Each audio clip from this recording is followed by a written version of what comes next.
Hello friends. जैसे कि हमारा टॉपिक चल रहा है आजकल पार्टनरशिप के बारे में हम बातें कर रहे हैं। तो आज हम पढ़ेंगे टाइप्स ऑफ पार्टनर कि पार्टनर्स के टाइप्स कितने होते हैं, कौन से पार्टनर के पास क्या क्या राइट्स होते हैं, क्या क्या रिस्पॉन्सिबिलिटीज़, क्या क्या उनकी ड्यूटीज़ होती हैं, ये आज हम पढ़ेंगे। तो दो टाइप्स के पार्टनर्स होते हैं। एक पहला है full flash partners. Full flash partner से मतलब क्या होता है कि इनके पास सारे राइट्स हैं, सारी अथॉरिटीज़ हैं, सारे सब कुछ इनके पास होता है। ये पैसा इन्वेस्ट करते हैं, इनका शेयर होता है इनका प्रॉफिट एंड लॉसेज में, और इनका डायरेक्ट कनेक्शन होता है फर्म से।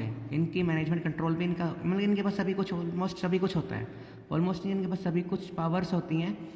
बिजनेस में इनका एडमिनिस्ट्रेशन होता है, मैनेजमेंट पूरा कंट्रोल होता है, पैसे इन्वेस्ट करते हैं, प्रॉफिट एंड लॉसेस में इनका शेयर भी होता है, और डायरेक्टली फर्म के बिजनेस से डायरेक्टली रिलेटेड होते हैं। मतलब कि ऐसा नहीं है कि अगर कोई एक भी पावर इनकी ऐसी नहीं कि जो कम होती हो।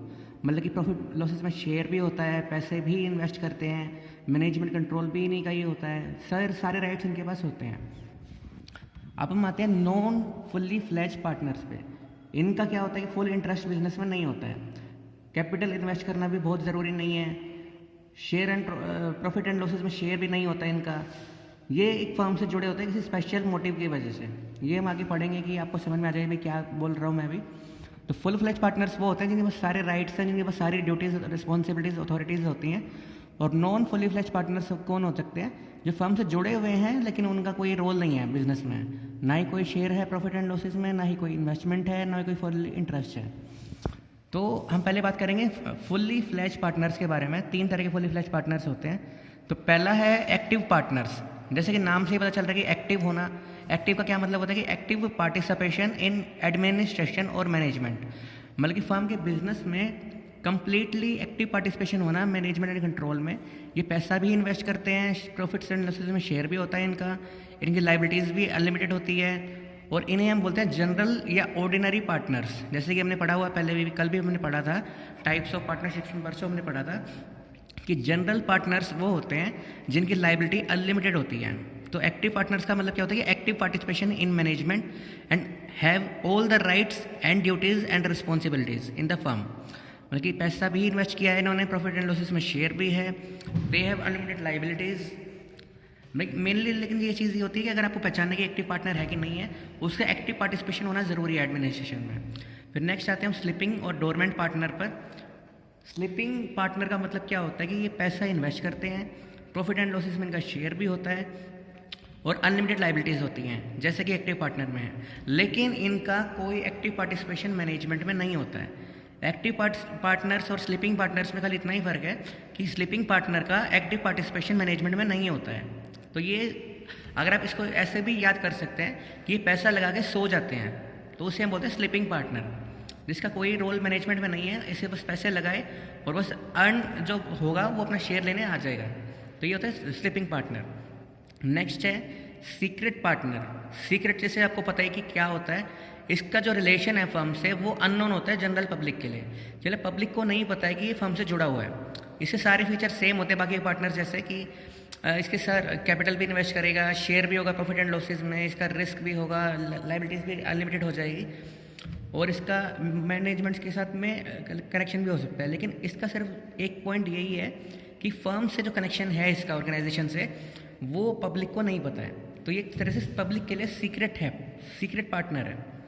तो ये 3 पार्टनर्स हैं। एक्टिव पार्टनर्स कौन से होते हैं? जिनका एक्टिव पार्टिसिपेशन है मैनेजमेंट में, बाकी सारे सेम राइट्स ड्यूटीज़ हैं। स्लीपिंग पार्टनर में क्या है कि एक्टिव पार्टिसिपेशन नहीं है, बाकी सारे सेम राइट्स हैं। सीक्रेट पार्टनर में भी सारे सेम राइट्स हैं, बट उसकी आइडेंटिटी या उसका रिलेशन जो है फर्म से, वो किसी पब्लिक को नहीं पता है। तो ये था फुल्ली फ्लैश पार्टनर्स। अब हम आगे आते हैं नॉन फुल्ली फ्लैश पार्टनर्स पे, जिनके पास सारे राइट्स या ड्यूटीज़ वगैरह सब कुछ कम हो सकता है या सारा नहीं हो सकता है। तो पहला है नॉमिनल पार्टनर। नॉमिनल पार्टनर में क्या होता है कि ना तो उसका इन्वेस्टमेंट होती है, ना ही कोई प्रॉफिट एंड लॉसेस में शेयर होता है, और ना ही उसका कोई एडमिनिस्ट्रेशन में रोल होता है। तो अब आप सोचेंगे कि भाई जिसका कोई रोल ही नहीं है, ना कोई मैनेजमेंट कर रहा है, ना कोई प्रॉफिट एंड लॉस में कोई शेयर है, या ना ही कोई उसकी इन्वेस्टमेंट है, ना ही कोई उसका रिस्क है, तो वो फर्म में उसके पार्टनर बनाए हैं क्यों जा रहा है? मतलब कोई सेलिब्रिटी है उसे हम बना रहे हैं, कोई ऐसा पर्सन है जिसकी बहुत अच्छी गुडविल है, बहुत अच्छी सोशल पोजीशन रिकॉग्निशन है, तो हम उसे पार्टनर बनाया जा रहा है कि उसकी गुडविल से बिजनेस जिसे अर्न कर सके। इसका एग्जांपल है फादर सन का जैसे सर ने एक बिजनेस ओपन किया है तो फादर को पार्टनर बनाया कि उनकी गुडविल से वो कुछ अर्न कर सकें। तो नॉमिनल पार्टनर इसमें फादर हो जाएंगे, जिनकी ना कोई इन्वेस्टमेंट है, ना ही कोई रोल है एडमिनिस्ट्रेशन में, ना ही कोई प्रॉफिट एंड लॉस में शेयर है, लेकिन बस उनकी गुडविल से, उनके नाम से ही कस्टमर्स बनते हैं, तो उन्हें बोलते हैं नॉमिनल पार्टनर्स।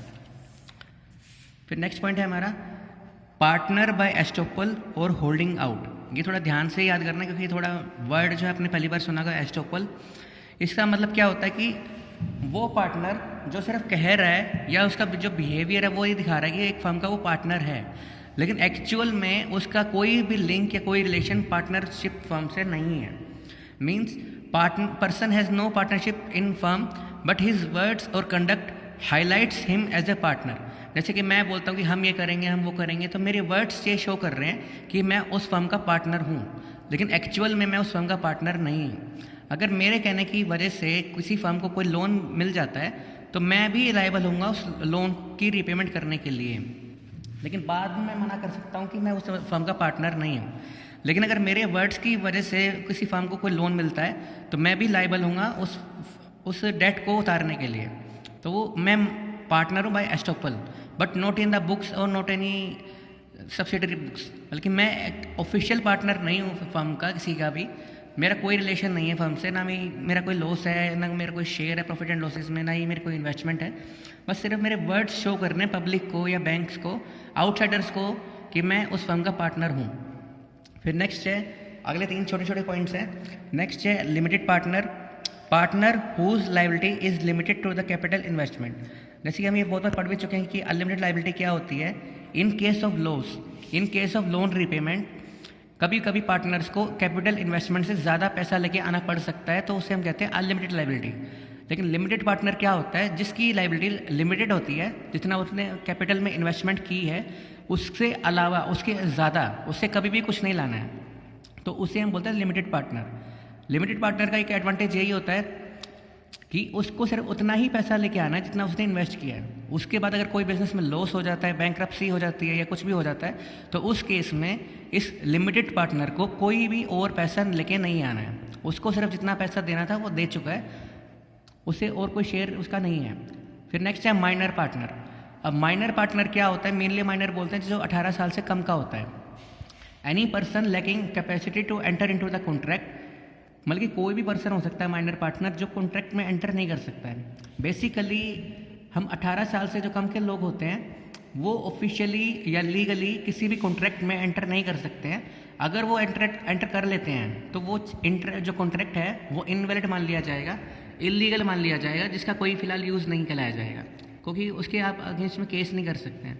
तो माइनर पार्टनर कौन होता है, जो 18 साल से कम का है और वो कॉन्ट्रैक्ट में एंटर नहीं कर सकता है। इसकी लाइबिलिटी लिमिटेड होती है, जैसे कि ये लिमिटेड पार्टनर भी होता है। इससे लॉस में कोई शेयर नहीं होता है, प्रॉफिट्स में शेयर होते हैं लेकिन लॉस में इसका कोई शेयर नहीं होता है। और मैंने लिखा भी हुआ कि has not attend age of 18 years, जिसने जो भी 18 साल का नहीं हुआ वो सारे माइनर पार्टनर्स होते हैं। लास्ट पॉइंट है इसका पार्टनर्स इन प्रॉफिट ओनली, मतलब कि कुछ पार्टनर्स ऐसे भी हो सकते हैं जो जरूरी नहीं कि माइनर पार्टनर ही हो, कुछ ऐसे भी हो सकते हैं जो मेजर पार्टनर हो लेकिन उनका शेयर सिर्फ प्रॉफिट में होता है, लॉस में कोई शेयर नहीं होता है इनका। बाकी सारी सेम चीज़ें होती हैं कि अनलिमिटेड लाइबिलिटीज़ होती है, लेकिन कभी कभी हो सकता है कि रोल ना हो एडमिनिस्ट्रेशन में, क्योंकि अगर कोई सिर्फ फ़ायदे के बारे में सोचेगा, नुकसान नहीं सोचेगा, तो हो सकता है कि वो कुछ गलत डिसीजन ले सकता है। तो पार्टनर्स इन प्रॉफिट ओनली में क्या होता है कि शेयर इन प्रॉफिट है, अनलिमिटेड लाइबिलिटीज़ है, लेकिन रोल कोई नहीं है एडमिनिस्ट्रेशन में। तो ये था हमारा अच्छा टॉपिक। फुल्ली फ्लेज पार्टनर्स कौन से होते हैं, जो पैसा इन्वेस्ट करते हैं, प्रॉफिट लॉसेस में शेयर होता है और डायरेक्टली फर्म से जुड़े हुए होते हैं। जैसे कि एक्टिव पार्टनर्स हैं, सारे राइट सेम हैं जो मैंने ऊपर बताएं, लेकिन इनका एक्टिव पार्टिसिपेशन होता है मैनेजमेंट में। स्लिपिंग पार्टनर में कोई एक्टिव पार्टिसिपेशन नहीं होता है, बाकी सारे एक्टिव पार्टनर्स वाले सारे इसके पॉइंट्स हैं। इन्वेस्टमेंट है, share in profit and losses है, अनलिमिटेड लाइबिलिटीज़ है। सीक्रेट पार्टनर में क्या होता है कि ये सभी कुछ सेम है, लेकिन इनकी आइडेंटिटी और relation with the firm unknown to the public होता है। मतलब फर्म से जो इनका कनेक्शन है, रिलेशन है, वो पब्लिक को नहीं पता होता है। नॉन फुली फ्लेज पार्टनर्स कौन से होते हैं, जिनका कोई इंटरेस्ट नहीं है बिजनेस में, कोई कैपिटल लगाने की ज़रूरत नहीं है इनको, कोई शेयर नहीं होता है प्रॉफिट एंड लॉसेज में, एक फर्म से जुड़े होते हैं स्पेशल मोटिव के लिए। ये आपको मैं बताता हूँ कि नॉमिनल पार्टनर में ये चीज़ है कि स्पेशल मोटिव क्या होता है कि सिर्फ उनकी गुडविल से पैसा कमाना। जैसे कि फादर सन का बिजनेस है, सन ने फादर को एक पार्टनर बनाया है, जैसे कि उनके नाम की वजह से, उनकी गुडविल की वजह से सन जो है अपनी फर्म में नए नए कस्टमर्स बना सके और कुछ अर्न कर सके। तो वो होता है नॉमिनल पार्टनर, जिसमें कोई कैपिटल इन्वेस्टमेंट नहीं चाहिए, कोई प्रॉफिट लॉस में शेयर नहीं है, एडमिनिस्ट्रेशन में कोई रोल नहीं है, सिर्फ एक उनकी गुडविल से कमाने के लिए उनको पार्टनर बनाया गया। पार्टनर बाय एस्टॉपल और होल्डिंग आउट, इसमें क्या होता है कि कोई भी पर्सन, अननोन पर्सन जो फर्म से कोई लिंक नहीं है जिसका, उसके वर्ड शो कर रहे हैं कि वो उस फर्म का पार्टनर है, लेकिन एक्चुअल में वो उस फर्म का पार्टनर नहीं है।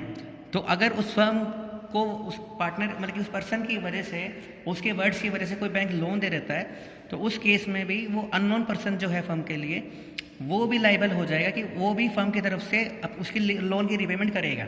ऐसा नहीं है कि फर्म को लोन मिल गया तो वो फ्री हो जाएगा, उसे भी उसकी पेमेंट करनी पड़ेगी। तो पार्टनर बाय एस्टॉपल का मतलब क्या होता है कि वर्ड शो कर रहे हैं कि पार्टनर है, लेकिन बेसिकली वो पार्टनर नहीं है फर्म में, किसी भी अकाउंट्स में या किसी भी रिकॉर्ड में वो पार्टनर नहीं है, लेकिन उसके वर्ड से अगर कोई भी ऑर्गेनाइजेशन इफेक्ट होती है तो उसे उसके साथ डील भी करना पड़ेगा। हो सकता है कि उसे जेल भी हो सकती है, कि अगर सब पार्टनर्स को जेल होता है उसको भी हो सकती है, लेकिन बाद में जब ये सिचुएशन ओवर हो जाएगी तो उसके बाद वो मना कर सकता है कि वो उस फर्म का पार्टनर नहीं है। लिमिटेड पार्टनर में लायबिलिटी लिमिटेड होती है जितनी की कैपिटल इन्वेस्टमेंट तक होती है।